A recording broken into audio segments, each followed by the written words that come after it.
নমস্কাৰ, স্বাগতম মোৰ AS আছামিজ চেনেললৈ। আজি ক্লাছ 7ৰ এছামিছৰ লেচন 12 খুব কবিতাটোৰ কুৱেশ্যন আনচাৰ আৰম্ভ কৰিম। ইয়াত তোমালোকে কবিতাটোৰ থুলমূলকৈ মূলভাৱ দিয়া আছে, এইখিনি চাব পাৰা। আৰু কবিতাটো অলপ ডাঙৰ হয়, তোমালোকে ধুনীয়াকৈ চাব পাৰা। ইয়াৰ মূলভাৱখিনি মই একদম যিমান পাৰোঁ সৰুকৈ দিবলৈ চেষ্টা কৰিম। ইয়াৰ কুৱেশ্যন আনচাৰখিনি এতিয়া ব'লা আৰম্ভ কৰোঁ। 1 নম্বৰ কুৱেশ্যন আছে, কবিতাটো শুদ্ধ উচ্চাৰণেৰে পঢ়া, সেইখিনি পাৰিবা। আৰু 2 নম্বৰ আছে, কবিতাটো ছন্দ লয় আৰু ৰক্ষা কৰি আবৃত্তি কৰা। মই তোমালোকক 3 নম্বৰৰ পৰা কুৱেশ্যন আনচাৰখিনি আৰম্ভ কৰিম, কৰাই দিম। 1 নম্বৰ 3 ক আছে যে সুখ সুখ বুলি সংসাৰত সুখ বিচাৰোঁতে মানুহে কি পায়। ইয়াৰ আনচাৰ হ'ব 3 নম্বৰৰ কৰ যে সুখ সুখ বুলি সংসাৰত সুখ বিচাৰোঁতে মানুহে দুখৰ উপৰি দুখ পায়। 3 নম্বৰৰ আনচাৰ আছে যে কবিয়ে মানুহক দিন কণা বুলি কিয় কৈছে। উত্তৰ, কবিয়ে মানুহক দিন কণা বুলি কিয় কৈছে।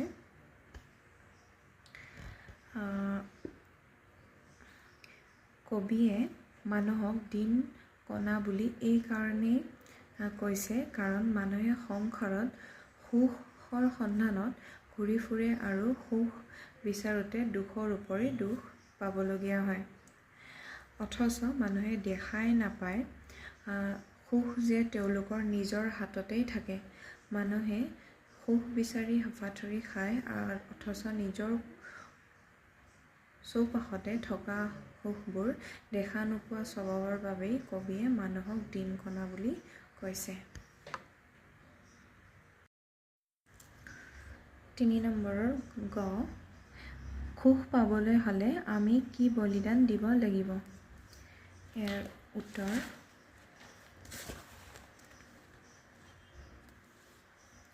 সুখ পাবলৈ হ'লে আমি নিজৰ স্বাৰ্থৰ বলিদান দিব লাগিব। অকল নিজৰ চিন্তা কৰা স্বভাৱ পৰিত্যাগ কৰি আনৰ হকেও কাম কৰিবলৈ বা আনৰ কথা ভাবিব লাগিব। 3 নম্বৰৰ ঘ, পৰম পিতাৰ সন্তান বুলি কাক কোৱা হৈছে। পৰম পিতাৰ সন্তান বুলি এই পৃথিৱীত বাস কৰা সকলো প্ৰাণীকে কোৱা হৈছে। কুৱেশ্যন আছে, স্বাৰ্থৰ বাটত কিহে বিন্দে বুলি কবিয়ে কৈছে। উত্তৰ, স্বাৰ্থৰ বাটত দুখৰ কাঁইট আৰু খোজে প্ৰতি হুলে বিন্দে বুলি কবিয়ে কৈছে। প্ৰথম 6 নম্বৰ, সুগন্ধি কুসুম ক'ত ফুলে। আনচাৰ আছে সুগন্ধি কুসুম নিস্বাৰ্থৰ বাটত ফুলে। দ্বিতীয় ছ, জীৱনটো অকল নিজৰ নিমিত্তে নহয় তেনেহ'লে কাৰ বাবে। উত্তৰ, জীৱনটো অকল নিজৰ নিমিত্তে নহয়, এই পৃথিৱীত বাস কৰা আন মানুহ তথা উপকূলৰ বাবেও এই জীৱন। জ নম্বৰ, কি কৰিব পাৰিলে সংসাৰৰ পৰা দুখ নোহোৱা হ'ব। উত্তৰ, কেৱল নিজৰ কথা নাভাবি আনৰ হকে ত্যাগ কৰিব পাৰিলে আৰু আনৰ হিতৰ হৈ কাম কাজ কৰিব পাৰিলে সন্তোষ লাভ কৰিব পৰা যাব। মনটো থিৰ কৰি এই পৃথিৱীত বসবাস কৰা আন জীৱকুল নিস্বাৰ্থভাৱে মৰম কৰিব পাৰিলে, ভাবিব পাৰিলে বিশ্ব প্ৰেমেৰে ভৰপূৰ হৈ পৰিব আৰু সংসাৰৰ পৰা দুখ নোহোৱা হ'ব। 4 নম্বৰ আছে, কবিতাটোৰ মূলভাৱ নিজৰ কথাৰে লিখা। কবিতাটো যিহেতু বহুত ডাঙৰ হয়, তো মই যিমান পাৰিছোঁ সৰুকৈ তোমালোকক লিখিবলৈ চেষ্টা কৰিছোঁ। তোমালোকে চাই ল'ব পাৰা, আনচাৰটো হৈছে ইয়াতে। কবিতাটোৰ মূলভাৱ নিজৰ কথাৰে লিখা। খুব কবিতাত আনন্দচন্দ্ৰ আগৰৱালাই মানুহৰ জীৱনত সুখৰ সঠিক অৰ্থ বুজাইছে। মানুহে সদায় সুখ বিচাৰোঁতে স্বাৰ্থপূৰ্ণ কাম নিমগ্ন হৈ দুখৰ কাঁইটৰ লগত পৰে। কবিয়ে কৈছে সত্যকাৰ সুখ পোৱা যায় কেৱল তেতিয়াহে যেতিয়া মানুহে নিজৰ স্বাৰ্থ ত্যাগ কৰি অন্যৰ কল্যাণৰ কথা ভাবে। সকলো মানুহে এক পৰম পিতাৰ সন্তান বুলি ভাবি পৰস্পৰ মৰম আৰু সহযোগিতা কৰিলে সংসাৰৰ সুখেৰে ভৰপূৰ হ'ব। স্বাৰ্থৰ পথ কঠিন আৰু বেদনাদায়ক, কিন্তু নিস্বাৰ্থ পথ সুগন্ধি কুসুমৰ দৰে শান্তি আৰু আনন্দ দিয়ে। 5 নম্বৰ কুৱেশ্যন আছে, সংসাৰত সুখ পাবলৈ হ'লে কি কি কৰিব লাগিব? কবিতাটোৰ আলামত লিখা।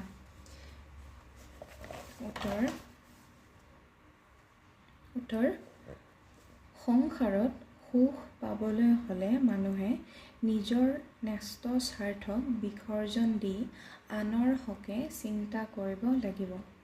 আনৰ সুখত সুখী হ'ব পাৰিব লাগিব আৰু আনৰ দুখত কান্দিব জানিলে কান্দোনতো সুখ পায় বুলি কবিয়ে উল্লেখ কৰিছে।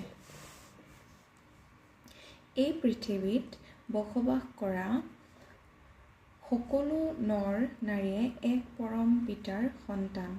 গতিকে বিশ্বৰ সকলো নৰ নাৰীকেই নিস্বাৰ্থ প্ৰেম কৰিলে এই সংসাৰ সুখেৰে পৰিপূৰ্ণ হৈ পৰিব। সেইবাবে আমি বিশ্ব প্ৰেমৰ বান্ধোনেৰে বান্ধ খাই সকলো ভাই ভনী বুলি গণ্য কৰা উচিত। এইখিনি লিখিলে হ'ব তোমালোকৰ।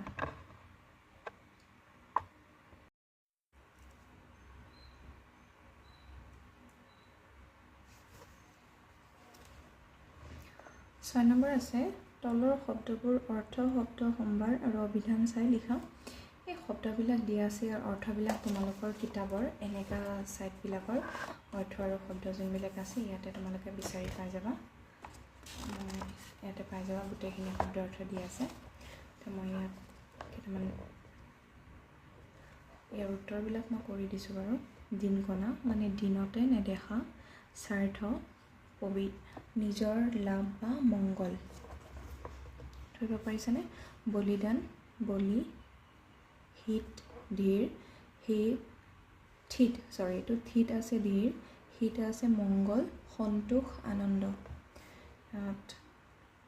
নিস্বাৰ্থ, স্বাৰ্থ নথকা, উৰ, অন্ত, অভাৱ, কষ্ট, পমি, লীন, সমাৰত, শক্তি, হুল, সৰু কাঁইট। আৰু এইফালে আছে গাই, গোটা, পেটে ভঁৰাল, স্বাৰ্থপৰ মানে, পবিত্ৰ হৈছে সূচী, তৰি, নাও, যথাৰ্থ হৈছে সত্য, বৰত হৈছে উপবাস, পৰম পিতা হৈছে ঈশ্বৰ। 7 নম্বৰ কুৱেশ্যনটো ইয়াত ধুনীয়া এটা কুৱেশ্যন দিছে 7 নম্বৰৰ, যে নেদেখিও নেদেখা কিয় দিনকণা, সুখ হে হাততে আছে, যিয়ে দিব পাৰে স্বাৰ্থ বলিদান, সুখ ফুৰে পাছে পাছে। কবিয়ে দিনকণা বুলি কাক আৰু কিয় কৈছে? মানুহৰ পাছে পাছে সুখ ফুৰিবলৈ হ'লে মানুহে কি কৰিব লাগিব? ইয়াৰ উত্তৰটো হৈছে তোমালোকে 7 নম্বৰৰ উত্তৰ। 7 নম্বৰৰ উত্তৰ।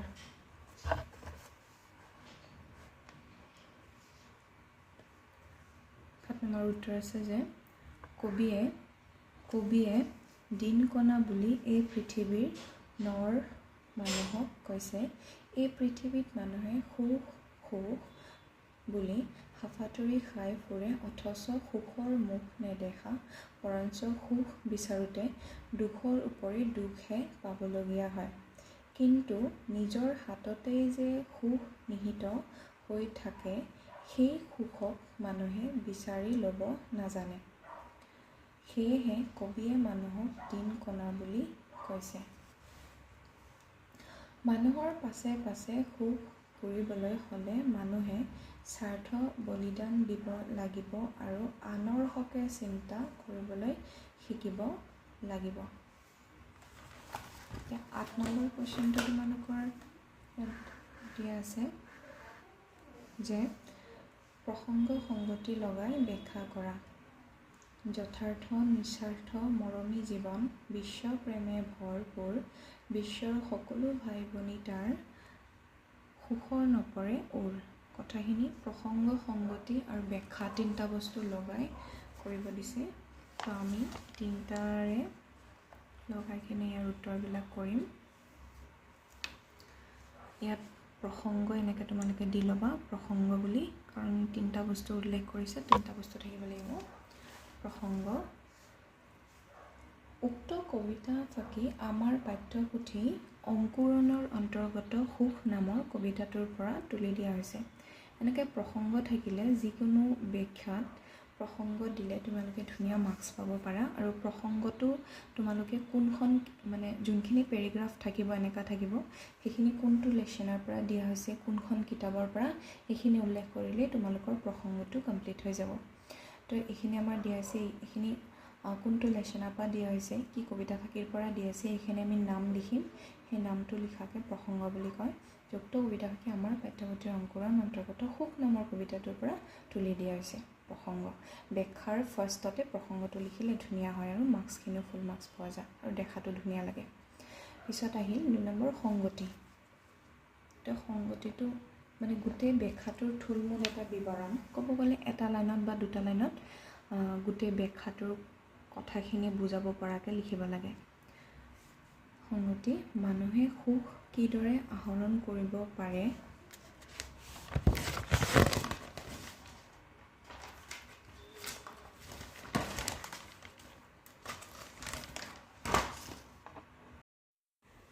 সেই প্ৰসংগতে উক্ত কবিতা ফাঁকি অৱতাৰণা কৰা হৈছে।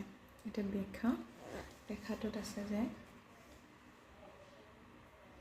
মানুহে যদি নিস্বাৰ্থভাৱে সকলোকে মৰম চেনেহ দিব পাৰে, তেনেহ'লে জীৱনটো সুখেৰে উপচি পৰে।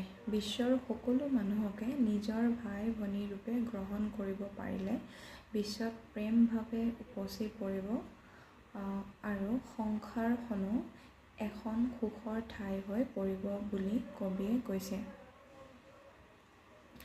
আৰু যিসকল লোকে বিশ্ব প্ৰেমৰ ভাৱেৰে উদ্ধত হৈ নিজৰ ব্যক্তিগত স্বাৰ্থক জলাঞ্চিত দি প্ৰেম ভাতৃত্ববোধৰ মনোভাৱেৰে আগবাঢ়ে, তেনে মানুহৰ জীৱনটো সুখৰ ওৰ নপৰে বুলি কবিয়ে কবিতাটোত উল্লেখ কৰিছে।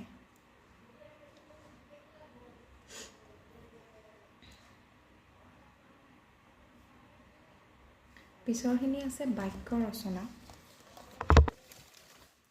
9 নম্বৰ আছে বাক্য ৰচনা কৰা। স্বাৰ্থৰ বলিদান, সুগন্ধি, সেন্দুৰীয়া, ভৰপূৰ, দিনকণা। বাক্য ৰচনাখিনি মই ইয়াতে দি দিছোঁ বাৰু, তোমালোকে চাব পাৰা। ইয়াত আছে স্বাৰ্থ বলিদান: দেশৰ হকে নিজৰ স্বাৰ্থ বলিদান দিয়া লোকসকল আজিও অমৰ হৈ আছে। সুগন্ধি: ধূপকাঠিৰ সুগন্ধিয়ে কোঠাটো মলমলাই তুলিছে। আছে সেন্দুৰীয়া: বেলিটোৰ সেন্দুৰীয়া জীৱনৰ সুখী হ'ব পাৰি।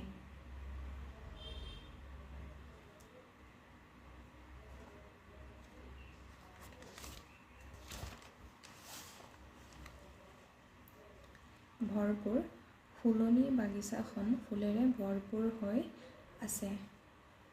দিনকণা: দিনকণা মানুহজনে উজুটি খাই ৰাস্তাত কাষত বাগৰি পৰিছিল।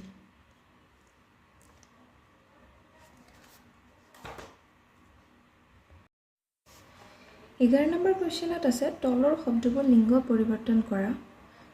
এনেকৈ তোমালোকৰ ওপৰত দিয়া আছে, যেনেকৈ মতা মানুহ, মাইকী মানুহ। মতাটো হৈছে পুল্লিংগ আৰু স্ত্ৰীলিংগ হৈছে মাইকী মানুহ। তো মানুহবিলাকৰ আগত আমি মানুহ শব্দৰ আগত কেনেকৈ মতা মতলব পুল্লিংগ আৰু স্ত্ৰীলিংগ বনাম, চেম তেনেকুৱা হাতী, মানুহ, ম'হ, ছাগলী, কুকুৰাৰ ক্ষেত্ৰতো আমাৰ কৰিব দিছে। তো আমি ইয়াৰ উত্তৰবিলাক মই ইয়াতে কৰি দিছোঁ, অলপ কাটা কাটি হৈছে। পুল্লিংগ এটা বক্স বনাই ল'বা, স্ত্ৰীলিংগ এটা বক্স বনাই ল'বা, বক্স নবনালেও হ'ব। পুল্লিংগত আছে হাতী, মানুহ, ম'হ, কুকুৰা। পুল্লিংগত হাতীটো হ'ব দঁতাল হাতী আৰু স্ত্ৰীলিংগত হ'ব মাখন্দী হাতী। মানুহ পুল্লিংগত মতা মানুহ, স্ত্ৰীলিংগত মাইকী মানুহ।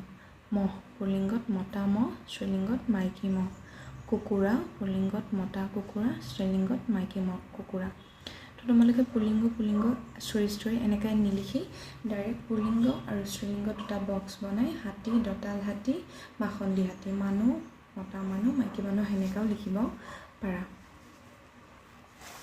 আৰু 12 নম্বৰত আছে নিস্বাৰ্থৰ ভাৱ মতলব তেনেদৰে তলৰ শব্দকেইটাৰ প্ৰত্যয় ভাঙি দেখুওৱা এই শব্দকেইটা যেনেকৈ ধুলীয়া তেলীয়া কপটীয়া পাহাৰীয়া সেউজীয়া নগৰীয়া আৰু শব্দকেইটা দিয়া আছে তাৰ আমাৰ প্ৰত্যয় ভাঙি দেখাব লাগিব সেন্দুৰ শব্দটোত ইয়া প্ৰত্যয় যোগ হৈ সেন্দৰীয়া হৈছে যেনে সেন্দুৰ যোগ ইয়া সমান সেন্দৰীয়া এইটো হৈছে মূল শব্দ তাৰ লগত ইয়া যোগ হৈ এটা সুন্দৰ এটা শব্দৰ অৰ্থ সৃষ্টি হৈছে যাক সেন্দৰীয়া বুলি কোৱা হৈছে সেম তেনেকৈ ঢোলৰ লগত ঢুলীয়া ইয়া যোগ হৈছে তেলৰ লগত ইয়া যোগ হৈ তেলীয়া হৈছে তেনেকা এই আনসাৰবিলাক কৰি যাম আনসাৰবিলাক আমাৰ ইয়াতে আছে যেনেকৈ ঢুলীয়াটো ঢোল যোগ ইয়া তেলীয়াটো হৈছে তেল তেলৰ পৰা তেলীয়া হৈছে তো তেল হৈছে মেইন শব্দটো তেল যোগ ইয়া কপটীয়া কপট যোগ ইয়া পাহাৰীয়া পাহাৰ যোগ ইয়া সেউজীয়া সেউজ যোগ ইয়া নগৰীয়া নগৰ যোগ ইয়া মূল শব্দটোৰ লগত ইয়া যোগ হৈ এটা বেলেগ এটা শব্দ সৃষ্টি হৈছে তো আমাৰ এই ঢুলীয়া তেলীয়া শব্দকেইটা ভাঙি দেখাব লাগে প্ৰত্যয় ভাঙি দেখাব লাগে আমি এনেকৈ ভাঙি দেখাই দিলোঁ তোমালোকে মোৰ চেনেলটো ছাবস্ক্ৰাইব কৰি দিবা আৰু লাইক কৰি দিবা